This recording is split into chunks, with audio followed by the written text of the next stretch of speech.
Hai, Assalamualaikum semua. Alhamdulillah, setelah beberapa ketika saya berehat.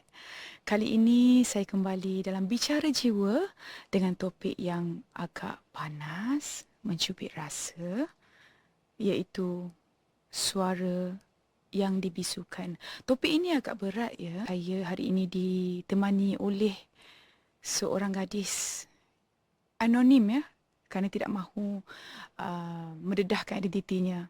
Jadi saya mengelarkan dengan nama Cik Zulaika. Apa khabar Cik Zulaika? Terima kasih Puan Rabiatul sebab buka ruang untuk saya. Terima kasih sebab sudi bersama dengan saya pada hari ini. Dan boleh tak kalau Cik Zulaika ceritakan bagaimana Cik Zulaika boleh terlibat dengan seseorang tu yang kita rahsiakan identitinya? Okey, macam kita tahu, dia nampak baik, lemah lembut je percakapan dia. Memang sesuai lah kita gelar dia pendakwah yang dihormati. Dia cakap dia nak bimbing saya. Kononnya nak bagi kekuatan rohani.